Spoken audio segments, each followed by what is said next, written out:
circunferência da Terra tem um pouco mais de 40 mil quilômetros. Então, com 25 mil quilômetros, você conseguiria dar mais que a metade da volta ao mundo. Aproximadamente 62% para quem não é bom de cálculo.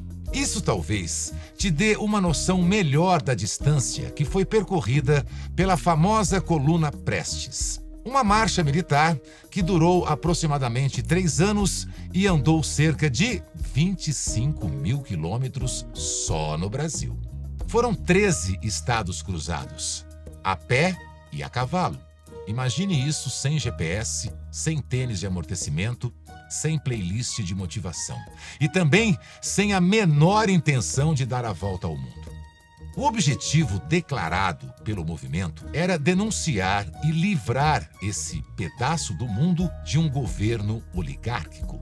Seu idealizador, Luiz Carlos Prestes, acabou não conseguindo o que queria, mas conquistou algo igualmente difícil: ser respeitado entre aliados e até entre adversários.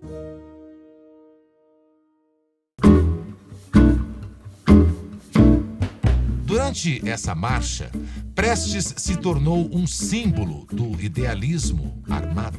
A coluna, embora tenha falhado em seu objetivo, o tornou um ícone de perseverança, de coragem ou de teimosia heróica.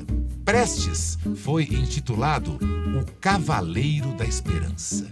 Engenheiro militar formado com distinção, esse cavaleiro esperançoso teve o poder de incomodar presidentes ao mesmo tempo em que inspirava poetas e compositores. Virou música ao inspirar Gonzaguinha. Virou biografia romanceada ao inspirar Jorge Amado. E anos depois de sua morte, seu legado ainda não teria morrido. Virou até tema de samba enredo. Coração vermelho a palpitar, Cavaleiro da Esperança, muito proletário, carreando a nação, enfrentou o adversário, veio perto seu canhão, sonho de vida e coragem, Deus de paixão. Uma daquelas raras histórias em que uma ideologia virou melodia. E mesmo sem alcançar suas principais metas, ainda ressoa no coração de seus admiradores. Mas eu te prometo, existe um lado oculto nessa história.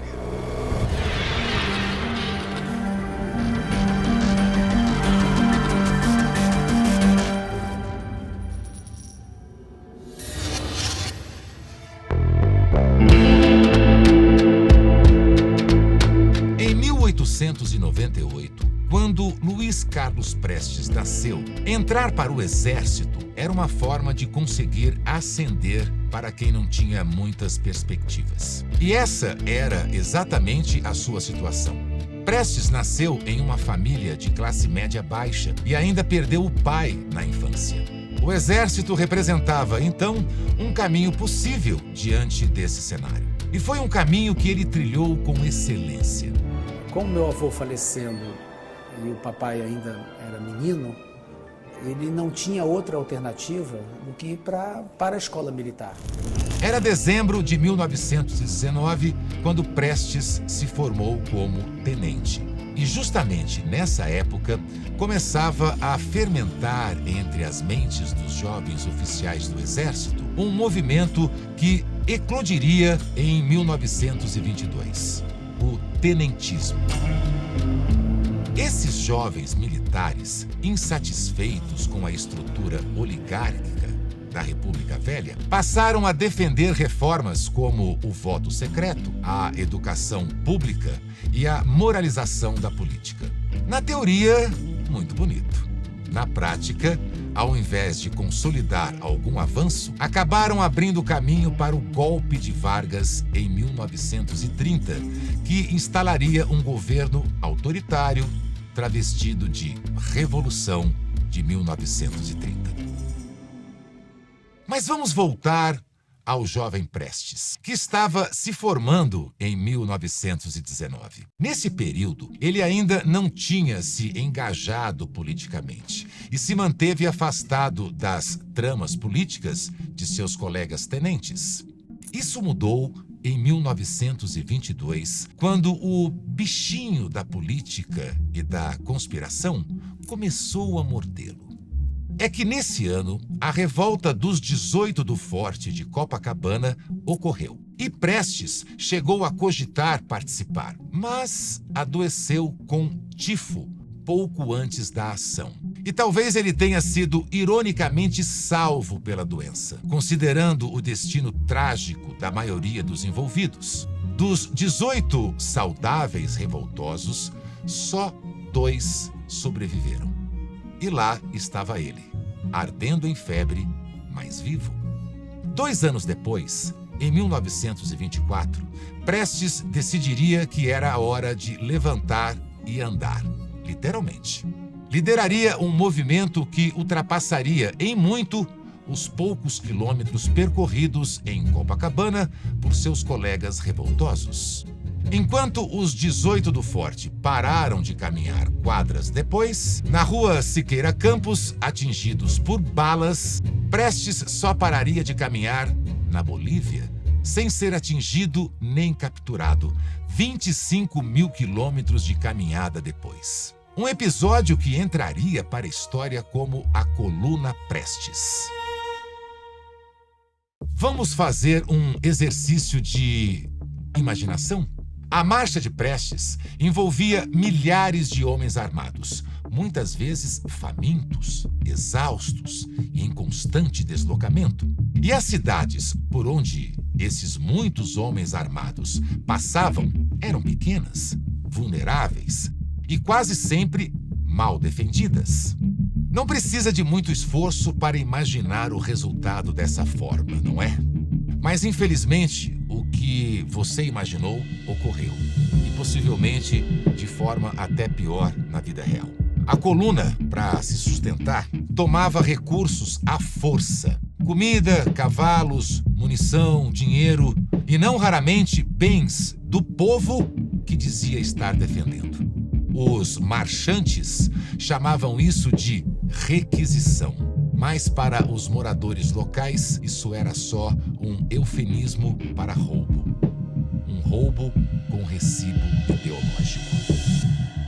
E claro, além de destruírem a paz do povo, houve muita destruição de infraestrutura. Pontes foram dinamitadas, estradas foram inutilizadas, estações ferroviárias foram incendiadas, tudo ironicamente em nome de um futuro que nunca chegou. Muitos moradores das regiões por onde a coluna passou lembravam não de libertação, mas de medo. Medo de ver suas propriedades tomadas, seus alimentos requisitados em nome da causa e seus filhos convocados à força. Houve também relatos de saques a igrejas, lojas e propriedades privadas. E os combatentes, que na prática não estavam combatendo nada, além do sedentarismo em uma caminhada tão longa, ainda foram denunciados por violência contra civis, inclusive execuções de supostos delatores e até acusações mais graves envolvendo abusos sexuais, sobretudo em áreas rurais e indefesas. Nos termos de Leandro Narlock, saques, estupros, assassinatos e outras atrocidades deixavam a população aterrorizada. Ao saber da chegada dos arruaceiros, o povo costumava fugir da cidade para evitar que seu rebanho acabasse no prato dos invasores. E em outubro de 1925, um padre de Goiás, José Maria Amorim, escreveria: a passagem da coluna revolucionária através de nossos sertões e por nossa cidade tem sido um lamentável desastre que ficará por alguns anos irreparável. Em poucos dias, nosso povo, na maioria pobre, viu-se reduzido a quase completa miséria. Claro que no imaginário popular tudo isso foi varrido para debaixo do tapete da retórica, já que admitir os erros da coluna significava fragilizar o mito de Prestes como o herói incorruptível da Revolução. E assim, a versão iludida venceu a versão realista em boa parte dos livros de história. Mas a verdade é que a longa caminhada da coluna Prestes só sobreviveu, muitas vezes, pisando no próprio povo que dizia querer libertar, como nos explica Leandro Narlock. Histórias de violência eram comuns do Paraná à Paraíba. Ao passar pela cidade de Posse, hoje Tocantins, os cavaleiros torturaram moradores para saber onde eles tinham escondido o gado. Perto dali, moradores disseram à jornalista que em abril de 1926, integrantes da coluna invadiram uma casa para estuprar uma mulher na frente de seu marido. No Piauí, havia a história de um rapaz que não queria liberar o gado aos invasores e, por isso, acabou amarrado, nu e obrigado a correr atrás dos rebeldes. Com base nessas histórias, surge outra finalidade possível para a coluna Prestes. Talvez ela fosse o objetivo em si, e não um meio para lutar por ideais democráticos ou para instalar um novo governo no Brasil. A maioria de seus integrantes, pelo que sugerem os documentos e depoimentos, queria se aventurar pelo Brasil, tirando proveito de cidades sem proteção do Estado. Só isso. E o golpe final da inutilidade prática desta caminhada toda veio em 1927. O governo oligárquico continuou no poder de toda forma. E os revoltosos se autoexilaram na Argentina e na Bolívia. O problema é que, uma vez fora do país, ainda começariam a tentar importar mais ideias que também não dariam muito certo para o Brasil. Como ideias da União Soviética, que Prestes foi se aproximando cada vez mais, ao começar a ler Marx e Lenin. Em 1930, Prestes, que tinha ficado famoso pela coluna que não era só sua, mas que recebeu só seu nome, recebeu o convite para participar do golpe que levaria Getúlio Vargas ao poder. E recusou. Mas, pouco tempo depois, aceitou outro convite que surgiu: o de se mudar para a então União Soviética, em 1931. É que, nesse caso, foi um convite difícil de recusar. Era quase como receber um voucher para férias ideológicas. E lá foi ele, rumo a Moscou, com tudo pago. Lá, Prestes viveu como hóspede da Revolução Soviética, com direito a honras, treinamento político e até um novo amor. Foi lá que ele conheceu Olga Benário. Olga era uma revolucionária comunista alemã enviada para acompanhá-lo de volta ao Brasil com a missão de organizar uma insurreição. Isso para a infelicidade de Olga, que teria um fim brutalmente trágico nessa empreitada. Em 1935, era chegado o momento de Prestes se embrenhar em mais uma ideia sem nenhum efeito positivo prático: a intentona comunista.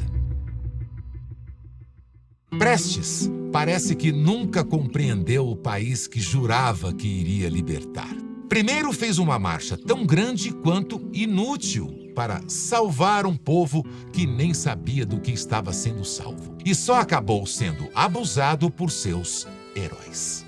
E depois, quando voltou do seu exílio internacional, tratava o Brasil como um apêndice tropical da Terceira Internacional, como se o país fosse um campo de experiência para as teses de Lenin, Stalin e outros entusiastas da engenhoca socialista, que ao fim fracassou até no país de origem de seus idealizadores. Por isso, o resultado não poderia ser diferente.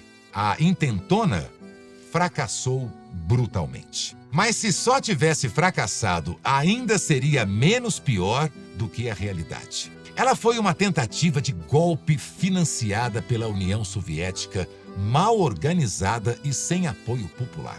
Motins mal coordenados em quartéis de Natal, Recife e Rio de Janeiro acabaram rapidamente esmagados em um desastre militar e político. Prestes, novamente equivocado, jurava que o povo e os militares iriam apoiar. O povo não aderiu e os militares não desertaram em massa. Na verdade, antes a intentona tivesse sido só sem qualquer resultado.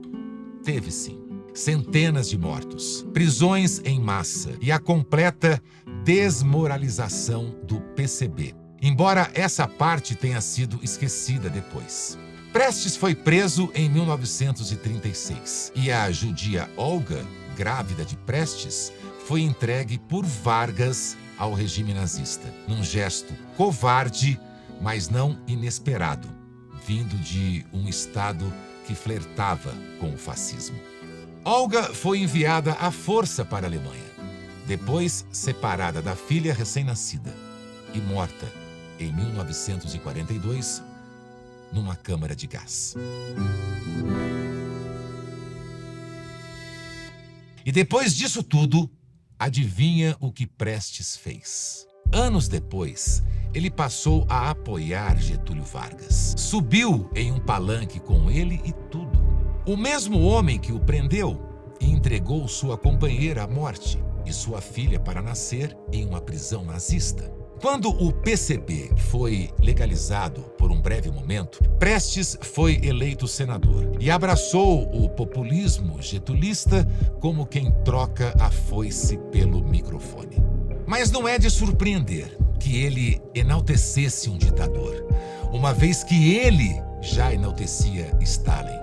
E já que ele mesmo se revelou um ditador de paletó quando dirigiu o partido PCB, como vamos falar mais adiante.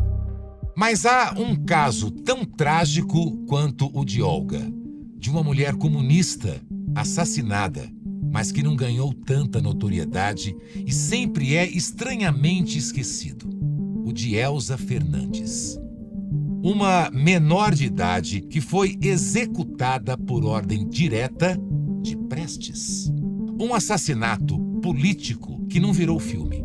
Enquanto Olga, que engravidou de Prestes, virou mártir, Elza, que morreu amando de Prestes, inacreditavelmente não virou nem nota de rodapé em livros de história.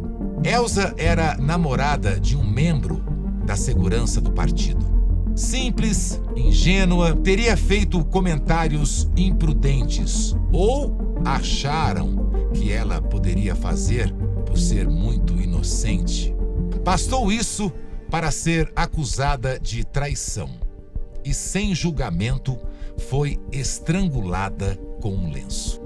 A justificativa para o assassinato era proteger a revolução. Como se uma adolescente fosse uma ameaça maior do que a própria ineficácia do movimento. Mesmo sendo assassinada em 1936 por seus próprios colegas, o episódio só viria a público décadas depois, graças ao trabalho de jornalistas e documentos resgatados dos arquivos da repressão. Mas o mito de Prestes, àquela altura, já estava consolidado. E não se mancha um herói com sangue inconveniente, não é mesmo? Nos anos 1940, com o PCB legalizado, Prestes assumiu de vez a liderança do partido. Porém, não muito diferente do Stalin, que ele admirava, seu comando foi marcado por autoritarismo interno, culto à personalidade e purgas ideológicas. Divergências eram tratadas com exclusões e perseguições. Mesmo após as denúncias de Khrushchev sobre os crimes de Stalin, Prestes hesitou em rever suas posições. Sua fé no modelo soviético permanecia intacta.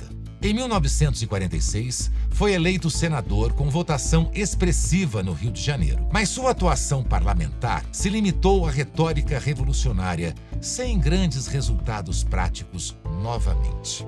Nos anos 1950, continuou sua trajetória como líder do PCB, que já tinha voltado à ilegalidade desde 1947. Vivia entre discursos inflamados e tentativas frustradas de reorganização do partido. E em 1979 veio o que poucos contam. O PCB destituiu Prestes do cargo de secretário-geral. E por divergências entre eles, ele acabou saindo do próprio partido que havia liderado por quase meio século. O Cavaleiro da Esperança não se encaixava mais na legenda que ele ajudou a fundar e comandar.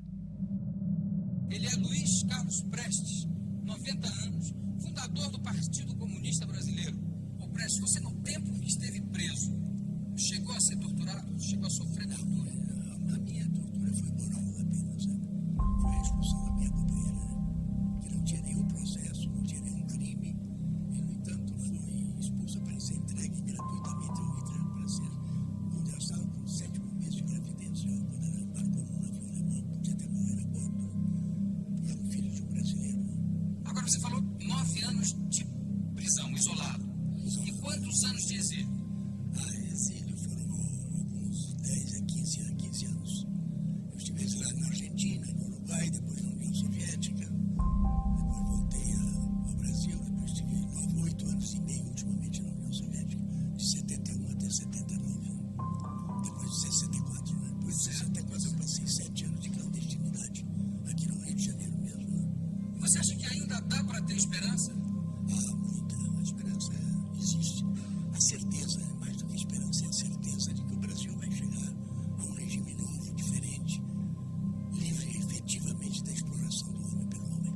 Todos os povos marcham para o socialismo, né? Marcham realmente para essa sociedade nova. É o que avança no mundo. Prestes, que sonhava com a Revolução Socialista, morreu em 1990 e pôde assistir ao Muro de Berlim caindo. Partiu aos 92 anos, depois de atravessar o século XX como quem atravessa o sertão, entre secas e miragens. Prestes foi um dos muitos personagens que a história insiste em tratar com reverência, mesmo quando os fatos gritam por revisão. No mundo da imaginação de Prestes, o agricultor nordestino e o operário de São Paulo compartilhavam a mesma consciência de classe do metalúrgico soviético de Leningrado. Sua crença no internacionalismo proletário poderia ser cômica se não tivesse se provado trágica. Outra coisa difícil de entender, além da sua falta de visão do próprio país, foi sua fidelidade ao regime de Stalin. Mesmo depois dos horrores dos expurgos, dos gulags, das fomes planejadas, dos assassinatos e do genocídio na Ucrânia. Aqui talvez estivesse o traço mais preocupante de sua personalidade. A incapacidade de duvidar de que suas ideias estavam erradas, por mais que elas constantemente dessem errado. E ainda assim continua sendo celebrado em certas rodas como herói nacional. Nomeia ruas, escolas, bibliotecas. É exaltado por quem jamais leu sua história inteira. E pior, até por alguns que a leram. Uma história que foi mais tragédia do que epopeia. Mandou matar uma jovem indefesa, saqueou cidades em nome da Revolução, apoiou um ditador que entregou sua esposa ao nazismo e terminou expulso pelos próprios camaradas. Faça sua parte. Ajude a Brasil Paralelo a continuar nessa missão, resgatando o conteúdo e colocando a busca pela verdade em primeiro lugar. Cada pesquisa, cada episódio, documentário, filme ou investigação como esta que você vê gratuitamente só existe graças aos membros assinantes. A Brasil Paralelo é independente e precisa do seu apoio para seguir com essa produção, já que nunca virá um único real de dinheiro público. Assine hoje mesmo e descubra um mar de conteúdo à sua espera. Conteúdo que coloca os bons valores em primeiro lugar.